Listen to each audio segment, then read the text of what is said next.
जय हिंद साथियों। आज की हमारी क्लास 7 सितंबर की डेली करंट अफेयर्स की क्लास है, जिसके अंतर्गत हम बात करेंगे कुछ महत्वपूर्ण प्रश्न।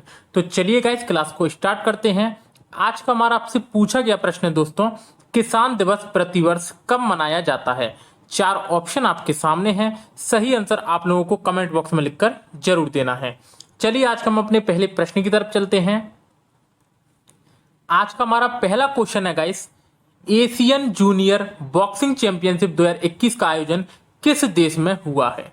यूएई, जापान, चीन या इंडोनेशिया। तो गाइस यहां पर हमारा सही आंसर हो जाएगा यूएई। अभी दोस्तों हाल ही में संयुक्त अरब अमीरात में एशियन जूनियर बॉक्सिंग चैंपियनशिप 2021 का आयोजन हुआ है। दोस्तों क्वेश्चन बहुत ज्यादा महत्वपूर्ण है, इसकी डिटेल इससे भी ज्यादा महत्वपूर्ण है। चलिए डिटेल को समझते हैं।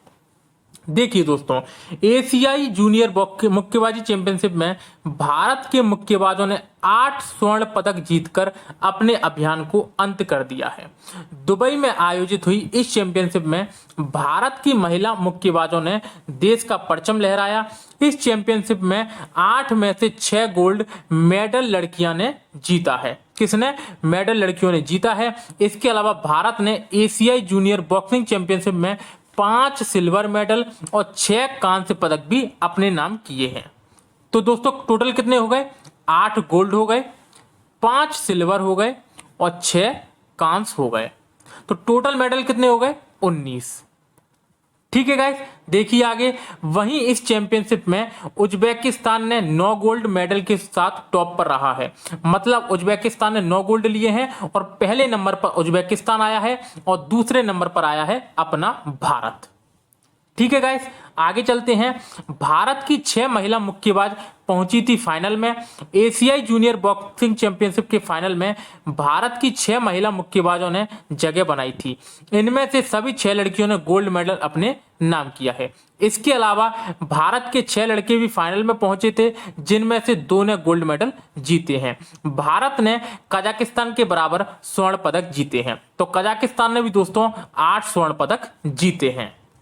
ठीक है गाइस, तो ये वाली बात हमें इसमें याद रखनी है कि एशियाई जूनियर मुक्केबाजी चैंपियनशिप दुबई में आयोजित हुई थी और इसमें भारत ने 8 स्वर्ण पदक, 5 रजत पदक तथा 6 कांस्य पदक अपने नाम किए हैं। मतलब टोटल 19 पदक भारत ने जीते हैं। ठीक है दोस्तों, अब यदि हम संयुक्त अरब अमीरात के बारे में बात करें तो दोस्तों ये हमारा एशिया महाद्वीप में स्थित है। कहां पर? एशिया महाद्वीप में स्थित है। दोस्तों इसकी राजधानी है अबू धाबी। Abu Dhabi. इसकी करेंसी का नाम दिरहम इसकी करेंसी है। और यहां के राष्ट्रपति शेख खलीफा बिन जायद अल नहयान। क्या? शेख खलीफा बिन जायद अल नहयान।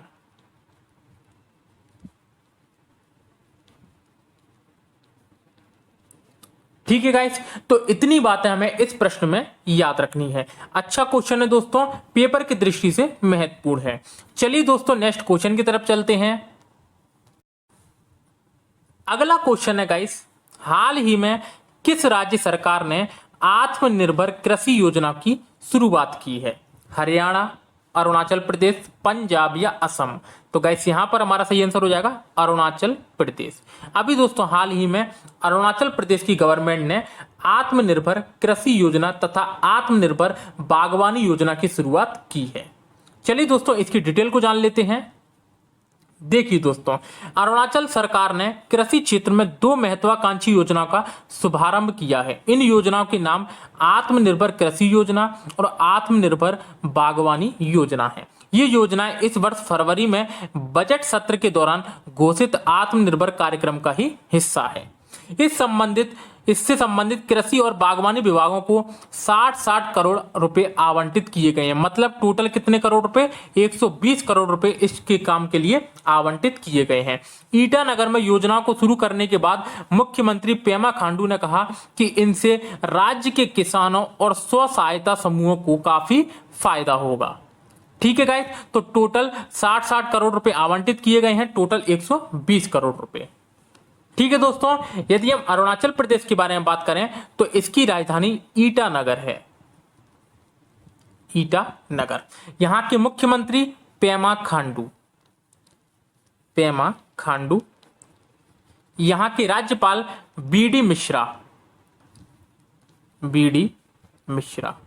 यहां पर विधानसभा सीट है 60, यहां पर विधानसभा सीटें हैं, 2 यहां पर लोकसभा सीटें हैं तथा 1 यहां पर राज्यसभा की सीट है। ठीक है गाइस, तो ये सारी क्वेश्चन अपन को याद रखने हैं, पेपर की दृष्टि से महत्वपूर्ण है। चलिए दोस्तों नेक्स्ट क्वेश्चन की तरफ चलते हैं। अगला क्वेश्चन है गाइस, हाल ही में किस राज्य सरकार ने योद्धा बने अभियान की शुरुआत की है? हरियाणा, केरल, महाराष्ट्र या असम? तो गाइस यहां पर हमारा सही आंसर हो जाएगा केरल। अभी दोस्तों हाल ही में केरल की गवर्नमेंट ने योद्धा बने अभियान की शुरुआत की है। चलिए दोस्तों इसकी डिटेल को जान लेते हैं। देखिए दोस्तों, केरल में कोविड-19 महामारी की संभावित तीसरी लहर से मुकाबला करने के लिए स्वास्थ्य विभाग की कोशिशों के तहत योद्धा बने अभियान शनिवार को शुरू किया गया है। दोस्तों हम देख रहे हैं कि केरल में लगातार कोविड-19 महामारी के केस बढ़ते जा रहे हैं, जिससे ऐसा अनुमान लगाया जा रहा है कि शायद केरल में तीसरी लहर आने वाली है। ठीक है गाइस, तो इस कारण दोस्तों ये अभियान की शुरुआत की गई है। मुख्यमंत्री पिनरई विजयन ने कहा कि इस अभियान का लक्ष्य तीसरी लहर की विभीषिका को कम करना और साथ ही टीकाकरण की गति को बढ़ाना है। विजयन ने अभियान का लोगो जारी करते हुए कहा, सभी को कोविड-19 से खुद को बचाना चाहिए। अभियान का उद्देश्य महामारी से लड़ने के लिए सुनिश्चित करना है कि सभी सही तरीके से मास्क पहने, बार बार साबुन, पानी या सैनिटाइजर से हाथ धोएं, सामाजिक दूरी के नियम का पालन करें और टीके की दोनों खुराक अवश्य लें। ठीक है गाइस, तो ये दोस्तों एक बहुत बढ़िया क्वेश्चन है। इससे दोस्तों आप लोगों को भी ये सीखना चाहिए कि आप लोगों ने यदि अभी तक वैक्सीन नहीं लगवाई है तो दोनों वैक्सीन जरूर लगवा लीजिए, क्योंकि दोस्तों जिस तरीके का अनुमान लगाया जा रहा है तीसरी लहर आ सकती है। ठीक है गाइस, चलिए अब अपन केरल के बारे में बात कर लेते हैं कि केरल की राजधानी तिरुवनंतपुरम, कौन सी? तिरुवनंतपुरम।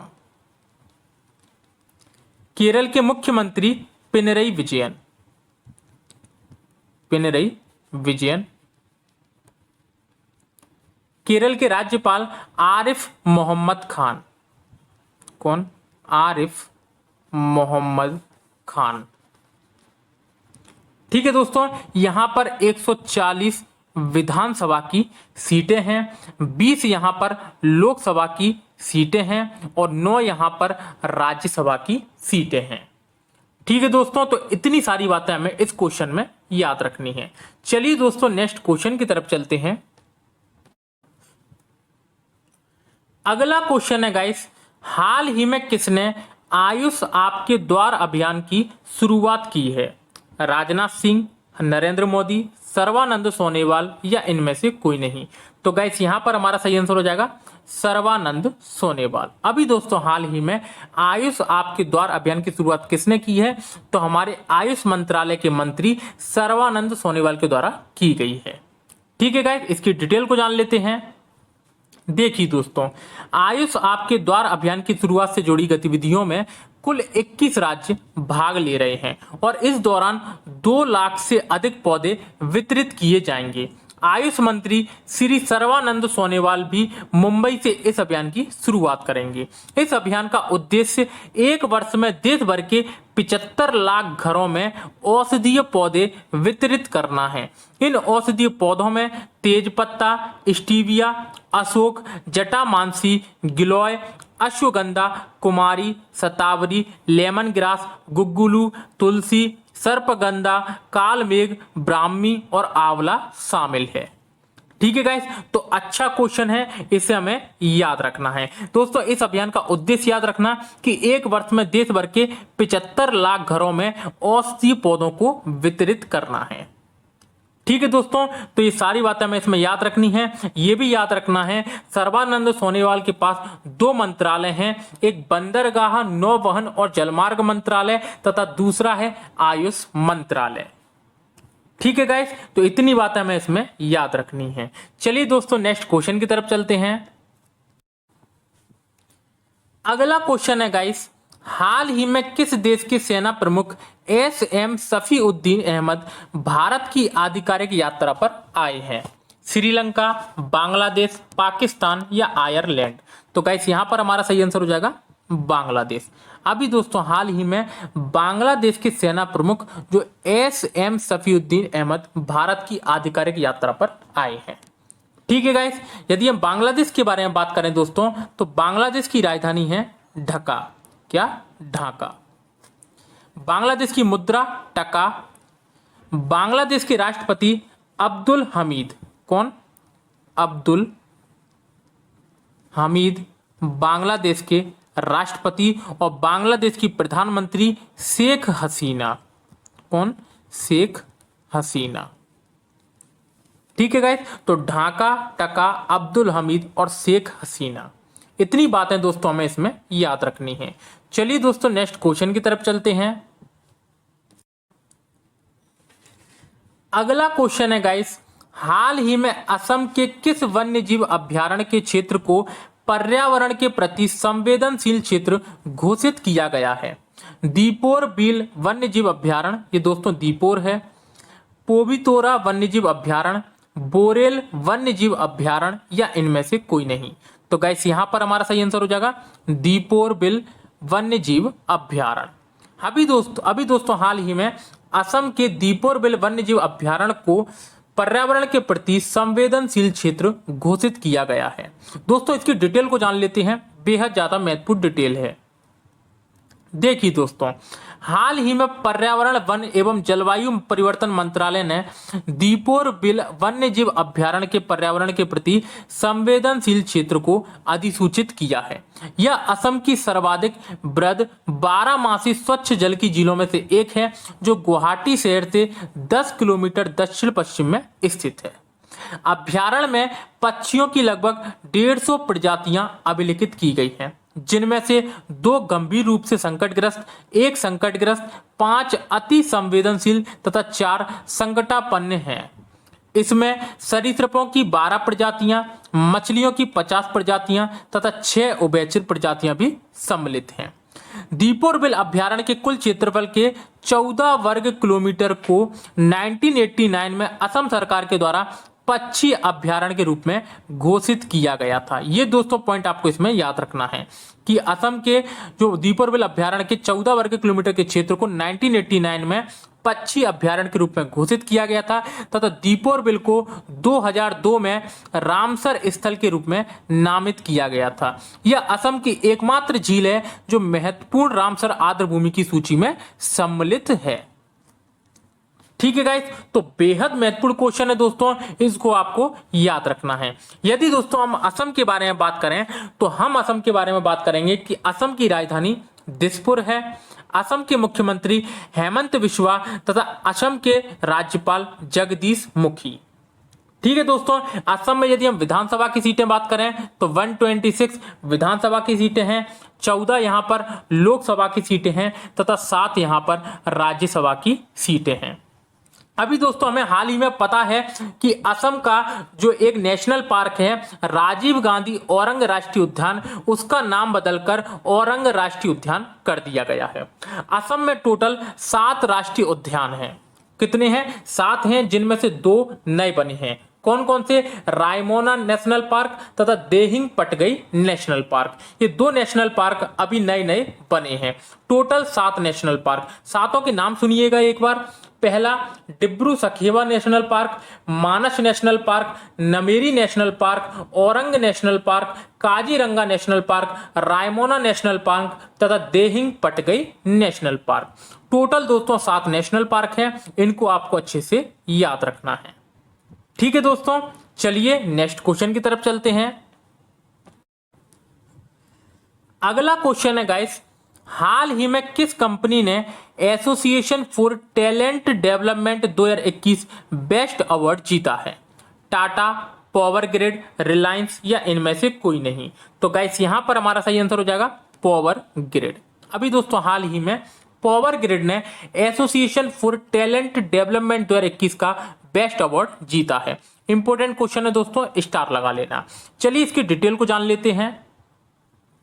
देखिए दोस्तों, power grid corporation of India limited Bharat सरकार के विद्युत मंत्रालय के तहत एक महारत्न सीपीएसयू है। इस कंपनी को प्रतिष्ठित association for talent development 2021 best award से सम्मानित किया गया है। इसने दुनिया भर के 71 संगठनों में 8वां स्थान हासिल किया है। इस प्रकार यह पुरस्कार जीतने वाला एकमात्र सार्वजनिक उपक्रम बन गया है। ठीक है दोस्तों, तो ये बातें हमें इसमें याद रखनी है। चलिए दोस्तों, नेक्स्ट क्वेश्चन की तरफ चलते हैं।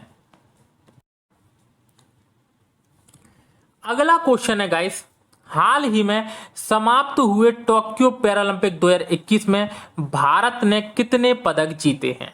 17, 18, 19 या इनमें से कोई नहीं। तो गाइस यहां पर हमारा सही आंसर हो जाएगा 19। अभी हाल ही में जो दोस्तों टोक्यो पैरालंपिक समाप्त हुए उसमें टोटल भारत ने 19 पदक जीते हैं। ठीक है दोस्तों, चलिए दोस्तों इसकी पहले डिटेल को जान लेते हैं कि भारत ने 19 में क्या क्या जीता है। तो हम यदि बात करें तो 5 इसमें गोल्ड जीते गए हैं, 8 सिल्वर तथा 6 ब्रॉन्ज मेडल जीते हैं।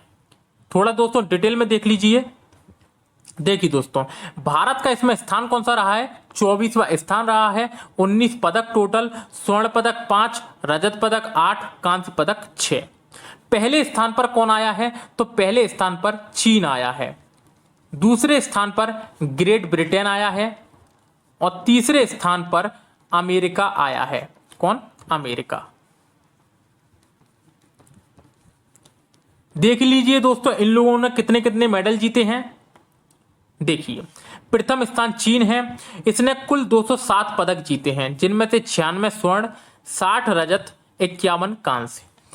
दूसरे पे ग्रेट ब्रिटेन 124 टोटल, 41 स्वर्ण पदक, 38 रजत, कांस्य पदक 45। तृतीय स्थान पर अमेरिका जिसने 104 पदक जीते हैं, जिसमें से 37 स्वर्ण पदक, 36 रजत पदक तथा कांस्य पदक 31 जीते हैं।